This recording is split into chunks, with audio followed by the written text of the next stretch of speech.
Aku benci anak tiriku.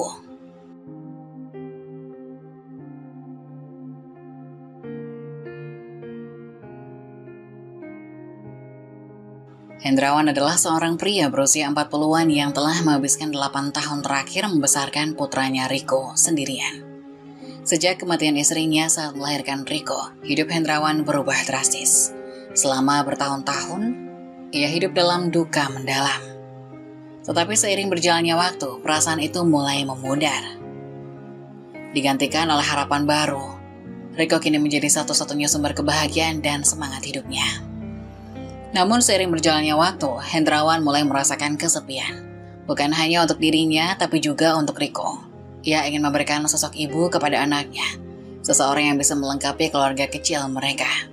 Suatu hari di sebuah rumah makan yang menjadi tempat langganannya, Hendrawan bertemu dengan Vina, seorang gadis cantik berusia 30-an yang bekerja di sana. Vina bukan hanya cantik, tapi juga sangat ramah. Senyumnya yang hangat dan sikapnya yang sederhana membuat Hendrawan merasa nyaman setiap kali ngobrol dengannya. Awalnya, perkenalan mereka hanya sebatas obrolan singkat saat Hendrawan makan. Tapi seiring waktu, perasaan Hendrawan mulai bertumbuh. Vina selalu tampak tulus dan perhatian kecil yang ia tunjukkan pada Hendrawan membuat pria itu merasa bahwa mungkin inilah waktu yang tepat untuk memulai kembali. Vina dan Hendrawan semakin sering menghabiskan waktu bersama. Setelah beberapa kali bertemu di rumah makan, Hendrawan memberanikan diri untuk mengajak Vina keluar di luar jam kerjanya. Mereka sering berbicara tentang banyak hal, dari kehidupan sehari-hari hingga impian-impian kecil yang pernah mereka miliki. Vina, meskipun tahu bahwa Hendrawan adalah seorang duda dengan anak laki-laki, tidak merasa ragu atau khawatir.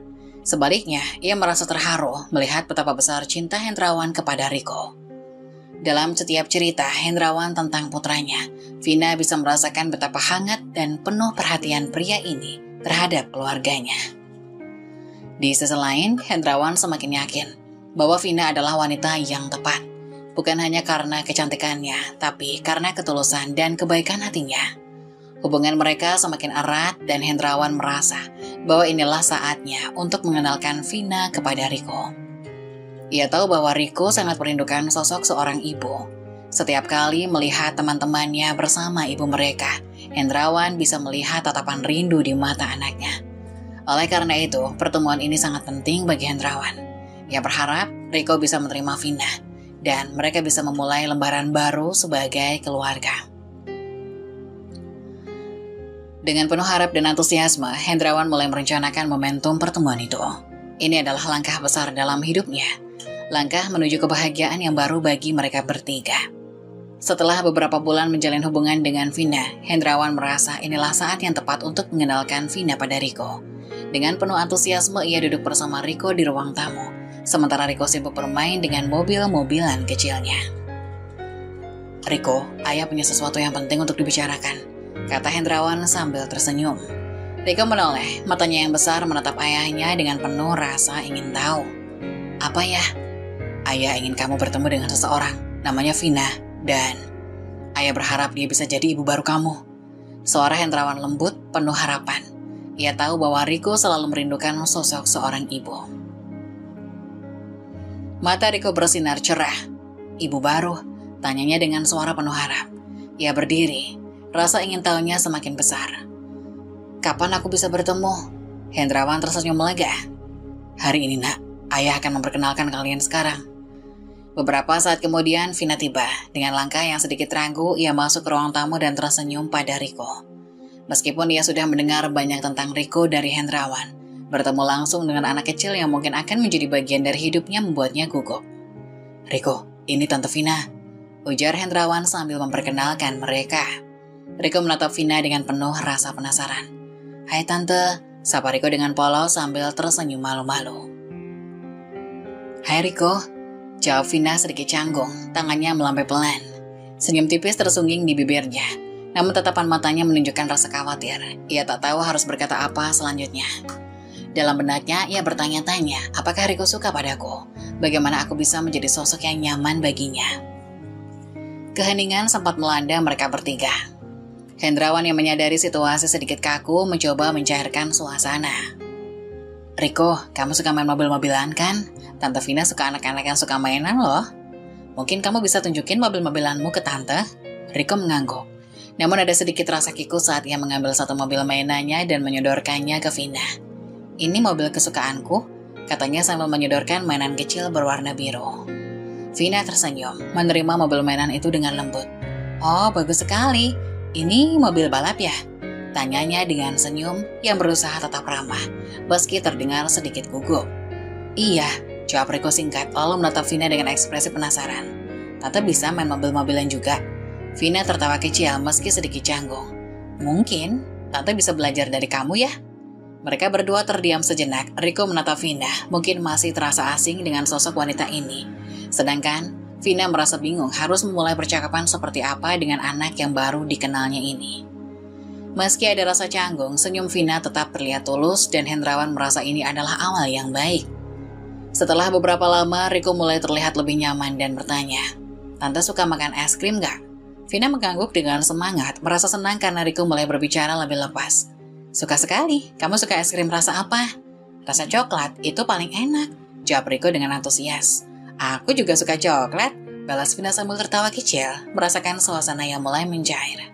Meskipun pertemuan pertama ini diwarnai dengan momen-momen canggung, ada harapan besar di dalam hati Hendrawan. Ia yakin dengan waktu, hubungan Vina dan Riko akan berkembang menjadi lebih baik. Vina memang masih gugup, namun ia sudah menunjukkan usaha yang tulus untuk berinteraksi dengan Riko. Dan itu cukup bagi Hendrawan untuk merasa optimis. Tak lama setelah pertemuan itu, Hendrawan dan Vina memutuskan untuk melangkah ke jenjang pernikahan. Keduanya merasa hubungan mereka cukup kuat dan percaya bahwa Vina akan menjadi ibu yang baik bagi Riko. Upacara pernikahan sederhana, namun penuh kebahagiaan pun dilangsungkan. Di sana Riko terlihat sangat senang, mengenakan pakaian rapi sambil sesekali memandang Vina dengan rasa penasaran. Kehidupan baru pun dimulai, Hendrawan merasa hidupnya kembali utuh. Riko akhirnya memiliki seorang ibu. Awalnya segala sesuatunya berjalan baik. Vina dengan lembut mencoba beradaptasi dengan perannya sebagai seorang ibu tiri. Dan Riko tampaknya senang memiliki seorang yang bisa mengurusnya selain ayahnya. Mereka sering menghabiskan waktu bersama di rumah, bermain atau menonton acara favorit Riko di televisi. Namun seiring dengan kabar baik bahwa Vina hamil, kehidupan keluarga kecil mereka mulai sedikit berubah. Hendrawan sering bekerja keluar kota. Vina harus menjalani masa kehamilannya tanpa suami di sampingnya. Riko sebagai anak yang masih kecil menjadi satu-satunya orang yang selalu berada di rumah bersama Vina. Vina yang sedang hamil besar mulai sering merasa lelah dan terkadang suasana hatinya berubah-ubah. Saat ngidam, Vina sering meminta bantuan Riko untuk membelikan makanan atau menyiapkan sesuatu di rumah. Awalnya Riko menurut dengan senang hati, ingin membantu ibu barunya yang sedang hamil. Namun, lama-kelamaan ada ketegangan yang mulai terasa di antara mereka berdua. Riko yang masih kanak-kanak kadang merasa bingung dan tidak tahu harus berbuat apa, dan Vina dalam kondisi lelah mulai kehilangan kesabaran. Suatu malam, saat Hendrawan sedang bekerja di luar kota, Vina yang sedang ngidam es krim meminta Riko untuk membelikannya di warung terdekat. Riko meski merasa lelah tetap pergi dengan sepeda kecilnya, namun dia pulang lebih lama dari yang diperkirakan, membuat Vina merasa kesal. Kenapa lama sekali Riko? Tanya Vina dengan nada sedikit ketus. Riko yang kelelahan menjawab dengan polos. Tadi antri di warung tante. Vina menarik nafas dalam-dalam mencoba menenangkan. Lain kali lebih cepat ya, katanya, masih dengan nada agak kesal. Namun mencoba menahan emosi. Riko hanya mengangguk dan kembali ke kamarnya dengan rasa sedikit bingung. Meski tak ada pertengkaran besar, ada jarak yang mulai terbentuk antara Vina dan Riko. Vina dalam kehamilannya yang makin besar mulai kesulitan mengendalikan emosi. Dan Riko yang masih anak-anak merasa bingung dengan perubahan suasana di rumahnya. Ini adalah awal dari tantangan baru dalam kehidupan mereka, tantangan yang harus dihadapi bersama sebagai sebuah keluarga. Pagi itu, Hendrawan sedang bekerja di luar kota. Ketika teleponnya tiba-tiba berdering, ia menatap layar, melihat nomor tak dikenal. Dengan perasaan ragu, ia mengangkatnya. Suara di seberang terdengar tegang dan serius. Pak Hendrawan, ini dari rumah sakit. Putra Anda Riko baru saja dibawa ke UGD. Keadaannya kritis, Anda perlu datang segera. Jantung Hendrawan seakan berhenti. Riko, apa yang terjadi? Tanyanya. Suaranya bergetar, antara kebingungan dan kepanikan. Namun operator rumah sakit hanya memberikan sedikit informasi. Dalam hitungan menit, Hendrawan langsung bergegas meninggalkan pekerjaannya dan menuju pulang. Perjalanan terasa panjang dan menyiksa. Pikirannya penuh dengan kekhawatiran dan ketakutan. Apa yang terjadi dengan Riko? Bagaimana bisa ia terluka? Pikiran buruk menghantui Hendrawan sepanjang perjalanan. Sesampainya di rumah sakit, Hendrawan langsung menuju UGD dengan nafas yang terengah-engah. Di sana ia melihat dokter dan perawat sibuk merawat tubuh kecil yang terbaring di ranjang. Mata Hendrawan terbelalak saat melihat Riko.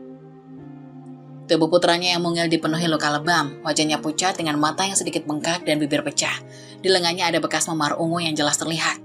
Luka-luka di seluruh tubuhnya, dari kepala hingga kaki begitu menyakitkan untuk dilihat. Riko, suara Hendrawan tercekat di tenggorokan. Ia berjalan perlahan mendekati anaknya, hampir tidak percaya dengan apa yang dilihat. Tubuh Riko tampak rapuh. Ia seperti mainan rusak setelah terlalu sering dipukul-pukul. Air mata Hendrawan jatuh tanpa disadari, membasahi pipinya. Dokter menghampirinya, memberikan penjelasan medis tentang kondisi Riko. Banyak luka lebam di seluruh tubuhnya. Ini jelas bukan akibat kecelakaan biasa. Kami mencurigai adanya kekerasan fisik. Kekerasan fisik?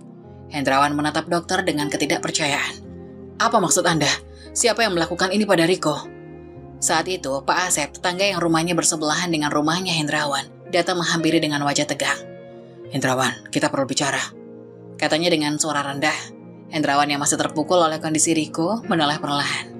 Apa yang terjadi Pak Asep? Tolong katakan. Katanya dengan suara bergetar. Pak Asep menghela nafas panjang, wajahnya tampak penuh kesedihan dan ketidaknyamanan. Saya tidak tahu bagaimana mengatakannya, tapi Vina, istri Anda telah menyakiti Riko. Hendrawan membeku. Apa? Ucapnya hampir tidak percaya dengan apa yang baru saja ia dengar. Dia yang memukul Riko. Kami tetangga-tetangga sudah lama curiga ada sesuatu yang salah. Kami sering mendengar Riko menangis, terutama ketika Anda tidak di rumah. Vina, dia sering memarahinya, bahkan memukulnya. Saya sendiri menyaksikan beberapa kali. Pak Asep berkata dengan nada penuh penyesalan. Hendrawan merasa tubuhnya lemas, seakan semua energi diserap oleh lantai di bawahnya. Ia jatuh tersungkur di kursi terdekat, tangannya bergetar. Tidak, itu tidak mungkin. Vina, dia mencintai Riko. Pak Asep menunduk. Maafkan saya, Pak Hendrawan. Saya tahu ini sulit, tapi Vina telah mengaku di kantor polisi. Dia mengaku telah menyiksa Riko. Hendrawan merasa dunianya runtuh. Semua kenangan indah yang ia bangun bersama Vina seolah-olah hancur dalam sekejap. Dia tidak bisa mempercayai apa yang didengarnya. Wanita yang ia nikahi, yang ia percayai untuk menjaga ibu bagi anaknya, telah melakukan hal ini. Suara mesin monitor di samping tempat tidur Riko berdering pelan, menarik perhatian Hendrawan kembali ke putranya yang terbaring tak berdaya. Wajah polos Riko yang seharusnya dipenuhi senyuman ceria, kini penuh dengan luka dan penderitaan. Air mata Hendrawan mengalir deras, hatinya hancur melihat anaknya dalam kondisi seperti itu. Maafkan ayah, nak. Bisiknya lirih di samping tempat tidur Riko. Hendrawan merasa bersalah, ia merasa telah gagal sebagai seorang ayah. Gagal melindungi anaknya dari bahaya yang begitu dekat dengan mereka. Rasa marah, kecewa, dan sedih bercampur aduk di dalam dirinya. Ia kemudian berdiri dengan gemetar, mengumpulkan kekuatan untuk berkata pada Pak Asep. Saya akan ke kantor polisi. Saya harus melihat Vina dan mendengar sendiri apa yang sebenarnya terjadi. Dengan langkah berat, Hendrawan meninggalkan rumah sakit menuju kantor polisi. Hatinya dipenuhi dengan rasa marah dan kekecewaan yang tak terbendung. Bagaimana mungkin wanita yang ia cintai melakukan hal sekejam itu? Bagaimana mungkin Vina yang dulu terlihat begitu tulus kini menjadi sosok yang menghancurkan keluarganya? Malam itu, udara dingin menyelimuti rumah kecil mereka. Suara angin berdesir halus di luar. Sementara di dalam rumah, suasana terasa sangat mencekam. Vina terbaring di ranjangnya, perutnya yang semakin membesar terasa berat. Perasaan gelisah menghantui, ngidam datang tanpa henti. Kali ini bakso menjadi yang paling diinginkannya. Namun waktu sudah menunjukkan pukul 9 malam. Warung bakso favorit mereka jauh di luar sana. Dengan ekspresi yang letih namun penuh tekad, Vina menoleh ke arah kamar Riko. Tanpa pikir panjang, ia bangkit dari tempat tidur dan berjalan menghampiri pintu kamar anak tirinya itu. Ia mengetuk dengan keras, suaranya menggema di rumah yang sepi. Riko, bangun! Teriak Vina, suaranya penuh tekanan. Ibu mau bakso, sekarang juga. Riko yang sedang tertidur lelap terbangun dengan kaget, matanya setengah terbuka. Tubuhnya masih lelah setelah hari yang panjang. Namun ia tahu jika ia tidak segera bangun, kemarahan ibunya akan semakin membesar. Dengan langkah gontai, ia membuka pintu kamar dan berdiri di depan Vina. Iya bu, jawabnya lirih, suaranya masih berat oleh kantuk. Cepat, beli bakso di warung biasa, jangan lama-lama. Perintah Vina dengan nada tajam. Tatapannya penuh ketidaksabaran. Riko yang masih mengantuk berusaha menyiapkan diri secepat mungkin. Ia mengambil jaket tipis yang tergantung di kursi kamarnya dan meraih sepeda kecilnya yang sudah usang. Udara malam begitu dingin menusuk kulitnya yang kurus. Namun tanpa mengeluh ia mulai mengayuh sepedanya menuju warung bakso yang jaraknya cukup jauh dari rumah mereka. Waktu berlalu dan Vina mulai kehilangan kesabaran. Duduk di ruang tamu dengan perut yang semakin terasa berat, pikirannya dipenuhi kemarahan. Kenapa lama sekali sih?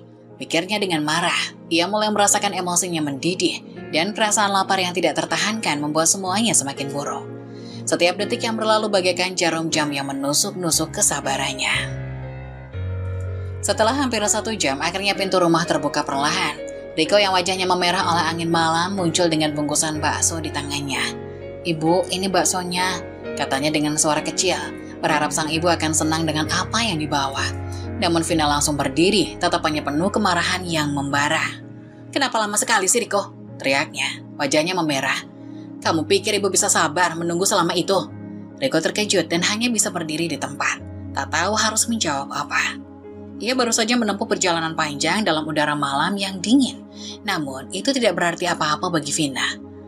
"Ada antrian di warung, Bu," jawabnya pelan, berusaha menjelaskan. Namun penjelasan itu tak membuat Vina tenang. Sebaliknya, ia justru semakin marah. "Antri? Alasan aja kamu. Kamu ini malas ya? Sudah ibu minta tolong malah kamu bikin ibu kesal," teriaknya sambil menyambar bungkusan bakso dari tangan Riko dengan kasar. Riko hanya diam, tubuhnya mulai bergetar. Ia merasa takut, tak tahu harus berbuat apa. Vina yang kini terlihat lebih seperti sosok asing daripada ibu melempar bakso itu ke meja dengan kasar dan menghampiri Riko dengan langkah cepat. "Dasar anak tidak tahu diuntung." Vino mulai memukul Riko dengan tangan kosong, menghantam lengan dan punggung anak itu. Pukulan demi pukulan mendarat dengan keras, disertai teriakan kemarahan yang makin menjadi-jadi. "Maaf, Bu, maaf." Riko menangis. Suaranya teredam oleh rasa sakit dan ketakutan yang menyelimutinya. Namun permohonan maaf itu tak mengurangi amarah Vina. Dalam kondisi yang sudah lelah dan emosional, Vina meluapkan semua frustasinya kepada Riko. Malam itu berubah menjadi mimpi buruk bagi bocah kecil yang seharusnya sudah tidur tenang di kamarnya. Vina terus memukuli Riko hingga larut malam. Tanpa belas kasihan, tangis Riko menggema di rumah. Namun tetangga tak mendengar karena suara angin yang kencang di luar sana. Riko hanya bisa menahan tangis, berharap penderitaan itu segera berlahir. Setelah puas melampiaskan kemarahannya, Vina akhirnya melepaskan Riko. Ia berdiri tengah-engah sementara Riko terpuruk di lantai, tubuhnya gemetar, memegangi lengan dan punggungnya yang penuh luka. Vina hanya menatapnya dengan dingin, tanpa perasaan bersalah sedikit pun.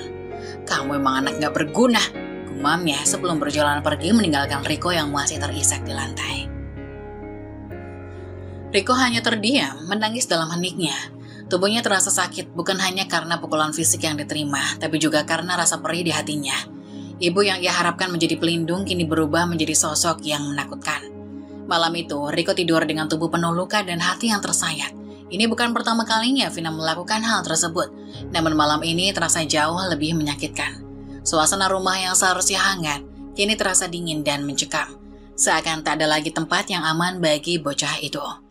Hari itu, langit terlihat mendung sejak pagi, menandakan bahwa hujan mungkin akan segera turun. Di dalam rumah, suasana terasa semakin tegang. Vina yang perutnya semakin membesar bangun dengan perasaan tak sabar dan emosinya semakin mudah meledak. Hari demi hari sikapnya terhadap Riko makin buruk. Riko yang selalu berusaha patuh semakin sering menjadi sasaran kemarahannya. Pagi itu, Vina memanggil Riko dengan suara keras. "Riko, cepat sini!" teriaknya dari ruang tamu. Riko yang sedang duduk di kamarnya bergegas keluar dengan wajah cemas. "Iya, Bu, ada apa?" "Pergi, beli nasi ke warung," perintahnya dengan nada yang tajam. "Beli 1 porsi aja, cepat." Riko menunduk mengangguk tanpa berani membantah. Dengan cepat ia mengambil uang yang diberikan Vina dan bergegas keluar rumah untuk menuju warung nasi di ujung jalan. Ia tahu jika ia terlambat atau terlalu lama, Vina pasti akan marah. Sesampainya di warung, Riko memesan 1 porsi nasi seperti yang diperintahkan. Setelah selesai, ia langsung pulang ke rumah. Berharap kali ini Vina tidak marah. Namun begitu sampai di rumah, seperti biasa Vina mengambil nasi itu tanpa sepatah kata pun. Ia duduk di meja makan menikmati nasinya dengan lahap, tanpa mempedulikan Riko yang berdiri di sudut ruangan. Perut Riko keroncongan, tapi ia tak berani meminta. Ia hanya bisa menatap dengan perut yang lapar, berharap Vina akan membaginya sedikit nasi untuknya. Namun waktu berlalu dan Vina tetap makan sendirian. Tak ada tanda-tanda atau kata-kata keluar dari mulutnya, apalagi perhatian kepada Riko. Anak itu hanya bisa menelan air liurnya berusaha mengabaikan rasa laparnya. Saat sore tiba, perut Riko semakin tak tertahankan. Lapar yang terus menghantuinya membuatnya merasa lemah. Akhirnya dengan keberanian yang tersisa, ia menghampiri Vina yang sedang duduk santai di sofa. "Bu, Riko boleh makan? Riko lapar sekali," kata Riko dengan suara lembut, berharap Vina akan sedikit berbelas kasihan. Namun Vina menatap Riko dengan pandangan penuh kebencian. "Makan? Kamu pikir ibu ini pelayan kamu?" bentaknya dengan kasar. Riko terperanjat, langkahnya mundur selangkah. "Tidak, Bu, Riko hanya lapar," ucapnya. Suaranya mulai gemetar. Vina bangkit dari sofa dengan cepat, wajahnya penuh dengan amarah. "Kamu ini anak gak berguna, cuma tahu minta makan terus. Kerja apa kamu di rumah ini?" Tiba-tiba Vina menampar wajah Riko dengan keras, membuat bocah itu terhuyung ke belakang.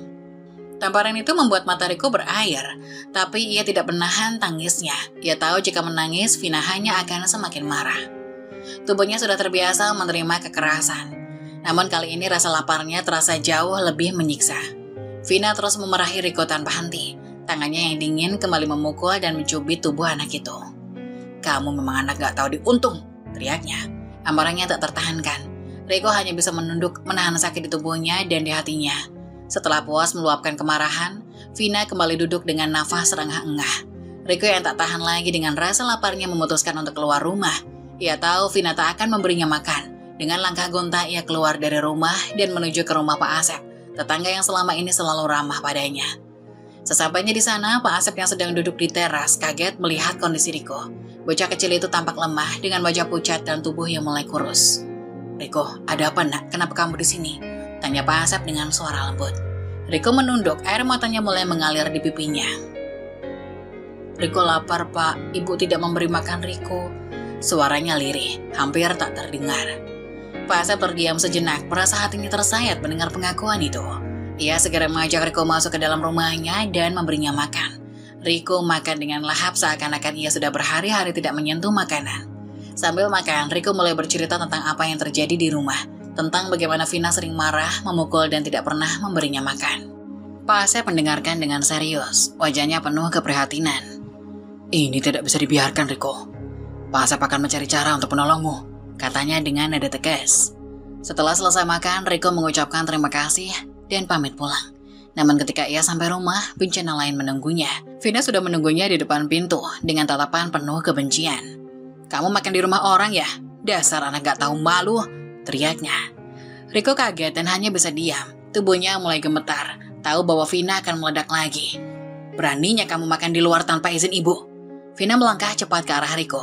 Lalu dengan penuh amarah, ia menarik kerah baju anak itu. "Kamu mau bikin ibu malu ya?" Tanpa pikir panjang, Vina menyeret Riko keluar rumah. Di luar hujan mulai turun dengan deras, membasahi tanah dan menciptakan genangan air. Namun Vina tak peduli. Dengan penuh kebencian, ia mendorong Riko keluar pintu dan membanting pintu rumah dengan keras, mengunci anak itu di luar. "Tidur di luar sana, biar kamu tahu rasanya," teriak Vina dari balik pintu. Riko berdiri di bawah guyuran hujan, tubuhnya menggigil kedinginan. Pakaian tipisnya segera basah kuyup, membuat tubuh kecilnya semakin lemah. Air hujan bercampur dengan air mata yang mengalir di pipinya. Ia tidak tahu harus berbuat apa selain merapatkan tubuhnya ke dinding rumah, mencoba mencari sedikit kehangatan dari hawa dingin yang menusuk. Suara hujan yang deras akan menenggelamkan isak tangis Riko, membuat malam itu terasa lebih sunyi dan menakutkan. Tidak ada tempat berlindung, tidak ada pelukan hangat seorang ibu yang seharusnya melindungi. Di bawah langit yang gelap dan dingin, Riko merasa sangat sendirian. Di dalam rumah, Vina hanya mendengus puas. Ia tak peduli pada anak tirinya yang kini menggigil kedinginan di luaran. Baginya, rasa marahnya telah terlampiaskan. Namun di luar, setiap tetes hujan yang jatuh terasa seperti jarum yang menusuk tubuh Riko, membawa kesedihan yang tak terucapkan. Pagi itu langit yang semula kelabu menjadi terbuka, namun hawa dingin masih tersisa dari hujan lebat semalam. Beberapa warga kampung mulai keluar dari rumah, menjalankan rutinitas pagi seperti biasa. Namun pemandangan yang mereka temukan di depan rumah Hendrawan membuat mereka terkejut dan tak tega. Di pojokan rumah yang dingin dan basah, terlihat tubuh kecil Riko terbaring lemah di tanah. Pakaiannya yang tipis tampak penuh dengan lumpur dan basah kuyup. Tubuhnya menggigil hebat, bibirnya biru, wajahnya pucat pasi. Ada bekas lebam di pipinya, lengan, kaki yang kurus menunjukkan luka-luka yang memar. Matanya tertutup, nafasnya terengah-engah, seakan setiap tarikan udara adalah perjuangan berat bagi anak itu. Beberapa tetangga yang pertama kali menemukannya segera berlari mendekat. "Ya Allah, Riko!" teriak seorang ibu dengan suara panik. "Anak ini kedinginan, cepat tolong ambilkan selimut." Pak Asep yang mendengar keributan dari luar rumah segera keluar. Wajahnya berubah pucat begitu melihat kondisi Riko. "Astagfirullah, kenapa bisa begini?" Ia langsung menghampiri tubuh kecil Riko, mencoba meraba nadi di pergelangan tangannya. Denyutnya sangat lemah. Beberapa warga lain pun berkumpul, namun tak ada satupun dari mereka yang sanggup menahan air mata. "Kasihan sekali, Nak. Di mana ibunya? Kenapa sampai dibiarkan begini?" Seorang ibu berkata sambil menutupi mulutnya seakan tak percaya apa yang dilihatnya. Pak Asep bergegas mengambil selimut dari rumahnya dan menutupi tubuh Riko yang kedinginan. Ia segera mengangkat tubuh bocah itu dengan hati-hati. "Kita harus bawa dia ke rumah sakit sekarang. Kalau tidak, aku takut dia tidak akan bertahan," ucap Pak Asep. Suaranya bergetar antara marah dan prihatin. Tanpa menunggu lebih lama, Pak Asep bersama beberapa warga membawa Riko ke rumah sakit terdekat. Di sepanjang perjalanan, Riko hanya mengeluarkan suara nafas yang tersengal-sengal. Tubuhnya begitu lemah, Pak Asep berkali-kali berdoa, berharap anak ini bisa selamat dari kondisi mengenaskan yang menimpanya. Sesampainya di rumah sakit, tim medis segera membawa Riko ke ruang perawatan darurat. Dokter yang bertugas tampak serius memeriksa kondisinya. Anak ini mengalami hipotermia dan dehidrasi parah, banyak luka lebam di tubuhnya, kata dokter dengan nada cemas. Pak Asep menatap dokter dengan wajah khawatir. "Dok, apa dia bakal baik-baik saja?" "Semoga kita tidak terlambat," jawab dokter singkat sebelum kembali fokus menangani Riko. Di luar ruangan perawatan, Pak Asep terduduk lemas, hatinya dipenuhi perasaan kecemasan dan rasa bersalah. Ia sudah curiga sejak lama bahwa ada sesuatu yang tidak beres di rumah Hendrawan. Tetapi dia tidak pernah menyangka akan seburuk ini. Riko, anak kecil yang seharusnya hidup bahagia dengan ibu tirinya, kini terbaring tak berdaya di rumah sakit. Tak lama setelah Riko dibawa ke rumah sakit, beberapa warga yang masih berkumpul di sekitaran rumah Hendrawan mulai melontarkan pertanyaan, di mana Vina? Bagaimana mungkin seorang ibu bisa membiarkan anaknya seperti itu? Namun jawaban segera datang ketika suara sirene polisi terdengar mendekat. Beberapa petugas polisi turun dari mobil patroli dan langsung mengetuk pintu rumah Hendrawan. Vina yang tengah duduk di ruang tamu membuka pintu dengan wajah masam. Tak menduga kedatangan para aparat itu. "Ada Vina?" tanya seorang polisi. "Iya saya, ada apa?" tanya Vina dengan suara dingin dan penuh ketidaksabaran.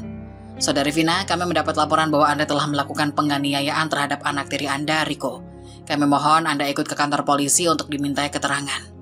Vina langsung terdiam, wajahnya seketika pucat. Ia tak pernah menyangka bahwa tindakannya terhadap Riko akan berujung seperti ini. Warga yang melihat itu hanya bisa memandang dengan tatapan penuh kemarahan dan kebencian.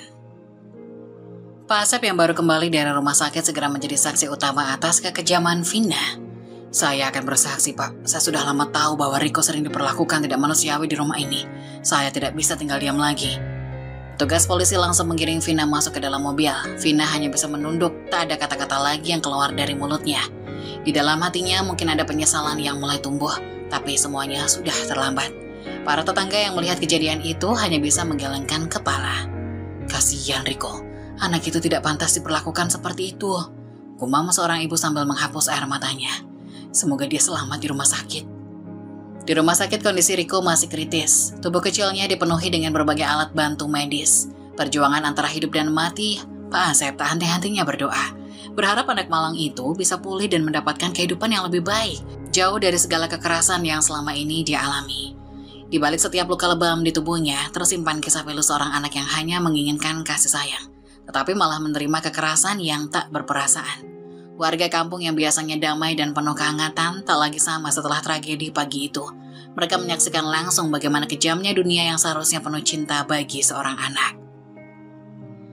Kabar tentang kondisi Riko pun menyebar dengan cepat di lingkungan tersebut, dan warga lainnya mulai berdatangan di rumah sakit untuk melihat bagaimana nasib bocah kecil yang malang itu. Mereka tak habis pikir bagaimana seorang ibu tiri bisa tega melakukan hal sekejam itu kepada anak yang tak berdaya. Sementara itu, di kantor polisi, Vina hanya bisa terduduk lemas di ujung ruang interogasi. Bayangan perbuatannya mulai menghantui pikirannya, tetapi sudah terlambat. Hendrawan melangkah berat memasuki kantor polisi. Suasana hatinya sudah hancur sejak kabar tentang apa yang terjadi pada Riko sampai di telinganya. Amarah dan kekecewaan memenuhi dadanya. Di pikirannya hanya ada satu pertanyaan. Bagaimana mungkin wanita yang ia percaya untuk menjadi ibu bagi Riko justru tega melakukan kekejaman seperti ini? Ia dipandu menuju sel tahanan tempat Vina ditahan. Sepanjang jalan tangannya mengepal erat berusaha menahan gejolak emosinya. Begitu sampai di depan sel, Hendrawan berhenti sejenak. Ia melihat Vina duduk terdiam di sudut ruangan. Wajahnya tampak lelah dan kusut. Mata Vina yang sembab mengangkat sedikit saat Hendrawan muncul. Lalu ia langsung bangkit mendekat ke jeruji sel. "Hendra, aku..." Suaranya serak, dipenuhi ketakutan dan penyesalan. Vina mencoba meraih tangan Hendrawan dari balik jeruji besi, namun ia hanya menatap dingin. Tidak ada rasa kasihan, tidak ada empati, yang ada hanya kekecewaan yang dalam. Lebih dalam daripada kata-kata yang bisa diungkapkan. Kamu tahu apa yang sudah kamu lakukan, Vina?" Suara Hendrawan berat dan penuh dengan luka. Ia menatap wanita di depannya dengan pandangan yang tajam, seakan ingin melihat ke dalam hatinya yang gelap. "Riko adalah segalanya bagiku, dan kamu menghancurkan hidupnya. Kamu menghancurkan keluargaku." Vina mulai menangis, air matanya mengalir deras di pipinya. "Aku minta maaf, Hendra. Aku tidak tahu apa yang aku pikirkan saat itu. Aku hanya sedang tertekan. Aku tidak bermaksud melukainya. Aku menyesal. Tolong maafkan aku." Tapi kata-kata itu bagai angin lalu bagi Hendrawan. Permintaan maaf yang dulu mungkin bisa dia dengarkan, kini tak ada artinya lagi. "Maaf? Kamu pikir semua bisa diselesaikan dengan kata maaf?" Suaranya bergetar. Penuh amarah yang selama ini ia pendam. "Lihat apa yang sudah kamu lakukan pada Riko. Dia hampir mati karena kamu. Karena kelalaianmu. Karena kekejamanmu." Vina terisak lebih keras. Aku hanya ingin... Aku tidak tahu harus berbuat apa lagi. Aku salah, sangat salah. Aku tahu itu." Ia bersujud meraih bagian bawah jeruji, memohon di kaki Hendrawan, berharap ada setitik belas kasihan di sana. "Tolong, beri aku kesempatan kedua. Aku akan berubah, aku akan menjadi ibu yang baik. Aku berjanji, Hendra." Namun Hendrawan menatapnya tanpa emosi. Kesempatan kedua? Hendrawan tertawa pahit. Matanya berkaca-kaca, tapi bukan karena iba, melainkan karena kekecewaan yang tak bisa ia tahan. "Riko tidak mendapat kesempatan kedua untuk tidak menderita di tanganmu. Setiap luka di tubuhnya, setiap tangisan yang dia keluarkan, itu semua tidak bisa dihapus begitu saja." Vina hanya menangis lebih keras, namun Hendrawan tak bergeming. Dengan satu tarikan nafas panjang, ia melepaskan diri dari pemandangan memilukan di depannya. Hendrawan membalikkan badan hendak pergi, namun Vina memanggilnya lagi. "Hendra, aku mohon." Hendrawan berhenti sejenak, namun ia tak berbalik. "Aku sudah memutuskan, tidak ada lagi yang tersisa di antara kita, Vina. Wanita bisa dicari lagi. Tapi anakku Riko, dia tidak bisa diganti. Kamu bukan seorang ibu, kamu tidak pantas mendapatkannya." Tanpa menunggu jawaban, Hendrawan berjalan pergi, meninggalkan Vina yang masih terisak di lantai dingin sel tahanan. Setiap langkahnya seolah membawa beban dunia di pundaknya. Namun ia tahu inilah keputusan yang harus diambil.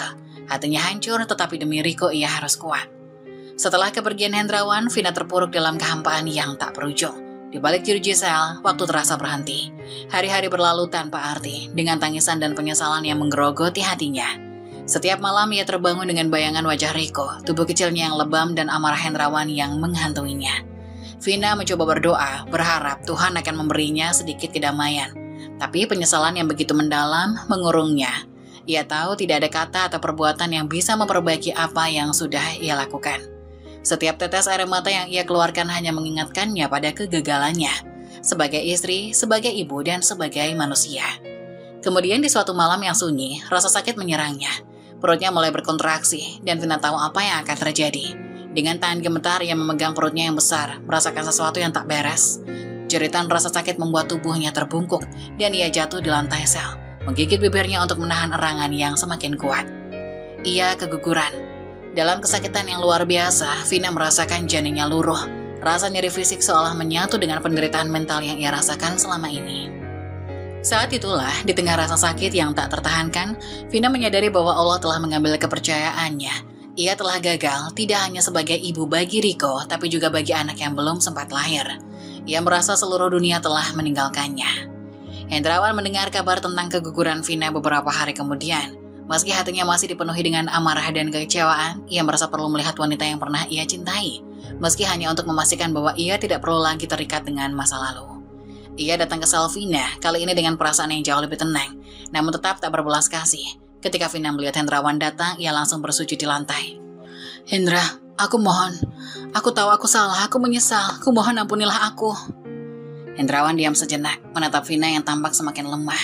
Tidak ada lagi cinta di hatinya, hanya sisa-sisa kekecewaan yang membekas. Ia mengeluarkan sebuah amplop dari saku jaketnya dan meletakkannya di atas meja. Ini surat cerai, aku sudah menyiapkannya. Aku tidak bisa lagi bersamamu. Wanita bisa dicari lagi, Vina, tapi anakku Riko tak akan pernah bisa digantikan. Selamat tinggal.